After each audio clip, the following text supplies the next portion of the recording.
Hey everybody, it's George Tromby with Japanese from Zero, and this is Japanese in 5, where we take 5 minutes out of your busy day and we teach you some Japanese.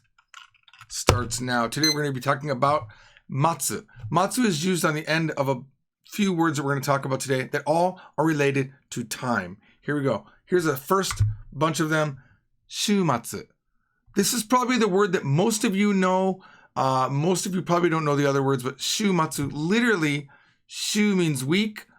Matsu means end. Shumatsu is the weekend. Next one is getsumatsu. It can never be gatsumatsu and it can never be tsukimatsu. It's always getsumatsu and it means the end of the month. All right. You might be seeing a pattern here. Nenmatsu, end of the year. Nenmatsu. A lot of things happen at the end of the year. There's parties that you have to go to. There's also beginning of the year parties that you have to go to. You have your Bounenkai. Bounenkai is forgetting the year party at Nenmatsu. All right. And 4 is Seikimatsu. Also, the name of it, I think it's an 80s band. I don't know if it gets into the 90s, but Seikimatsu. Look them up. They're one of those hair metal, totally made up bands. So Seikimatsu is the end of the century. All right. We're going to look at 2 tweets that randomly use these words and we're going to analyze them. Why not? Hopefully we can do it in 5 minutes. If not, it won't be 5 minutes. Okay. Ohayou gozaimasu. This is from Neko Idol. For the record, I don't know who Neko Idol is, and I decided to keep the name in. Ohayou gozaimasu. Good morning. Kesa mo samui asa. Kesa meaning this morning. This morning is also a cold morning. Hotto kohi de atatamatte. So atatamaru means to warm up. Okay.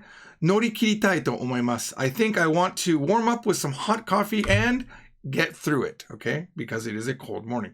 Norikiru literally meaning to ride and cut, but to get through something, okay? Shumatsu ni mukete, heading towards the weekend. Mukeru means to look towards or to turn towards, but in this case, it's heading towards the weekend. Kyou mo ichinichi ganbarimashou. Let's do our best also today. Ichinichi meaning all day here. And then this last part, kinyobi mo let's caffeine de yoroshiku desu. Now, this is, Japanese are weird sometimes. This is one of those cases where don't think too much about what they're saying.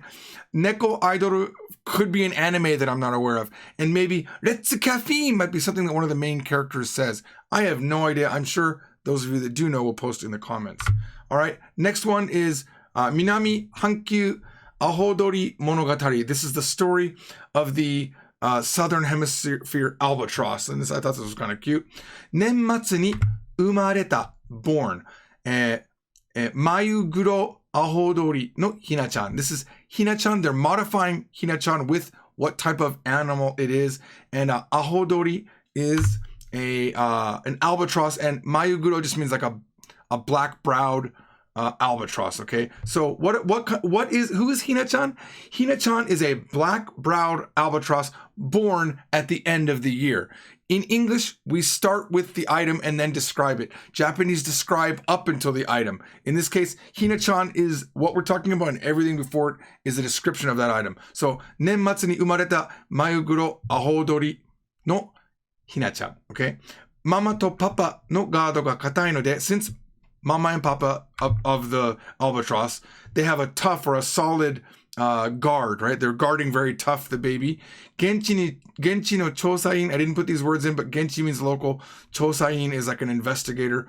Ga toru Hina-chan no shashin wa okao ga kakurete iru koto ga hotondo desu. Now I want to point out, if you go and look at this actual tweet, he had a typo. He had hotondes. I don't know if hotondes is a thing, but it might be. So toru here is to film or to photograph, and okao, they're putting an O in front of kao because they're showing respect. They're being polite. That is a beautification word. Don't think too much about it. It could have just been kao. Kao ga kakurete iru. Kakureru means to be hidden or to hide. It can be an active verb or a passive verb, okay, or a state verb. Sorry. So normally the face is hidden, okay. Demo tamani wa, however, sometimes konna kawaii-rashii okao o misete kureru koto mo. So sometimes there's also a time where we get to see this super cute face, okay? Kawaii-rashii is just a way of saying cute looking. Misete kureru means he shows it to us. We get the benefit of the action of miseru, okay? Misete kureru koto mo aru. A lot of times Japanese will drop that last verb because it's very obvious. 幸せそうな寝顔. Negao meaning sleeping face. And yes, bonus time. Okay. Iyasu means to heal, but I personally never use iyasu in this way. I use iyasareru all the time. So let's say you're laying down, you hug with your cat, you know, or your dog. Like you lay down and you're just petting your cat or your dog. What does that do to you? Your heart releases all of its energy and you're just like, you have that release. That's what iyasareru is. So you could just say, if you're having like a really fun moment with somebody and you're feeling great, you could say, Joji-san to iru to hontou ni iyasareru. Like I'm healed by being with you. Now, I think healed is a weird translation. I would say more like, oh, I'm so relaxed, it just rejuvenates. It's kind of that kind of a thing. I like to say iyasareru all the time.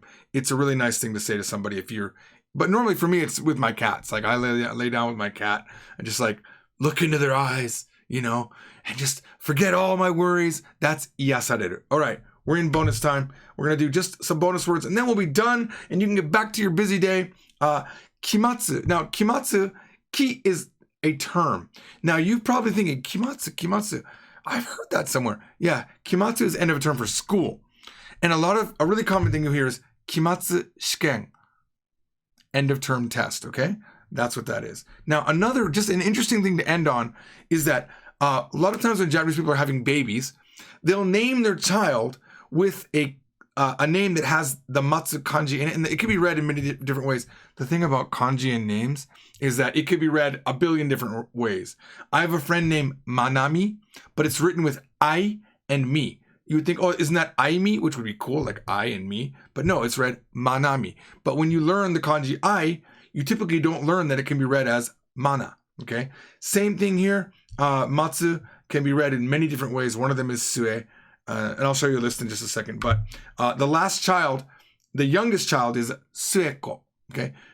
The intention of naming someone with sue or matsu in the name is to say, this is our last kid. But sometimes they mess that up, right? Because how could you possibly know? So here's just a list of names that I found. Sorry, I didn't have time to get to the girl names. I'm trying to get done within 10 minutes here. But these are some boy names. As you can see, up top, Shoma, it's read as a ma. Sue here. Second one is Sue. Then you got Tomo for some reason. This is really almost like ateji. Ateji is where you just make whatever sound you want onto the kanji because it has the right meaning, right? So very commonly done for, like, if you make a name for yourself in kanji, you're going to also use ateji, where you just push whatever name you want on there. All right, that's it, guys. Thanks for watching. See you on the next Japanese in 5. Bye-bye. Oh, you guys are still here? Well, listen, I'm glad you liked that video, but you know what? This video right here is pretty sweet. But actually, no, wait, watch this one, then maybe come back and watch this one. They're pretty good. Also, you've watched a lot of my videos, I think. Why don't you just subscribe? Make me happy. I'm trying to get to 1 million. Come on, guys. All right, that's it.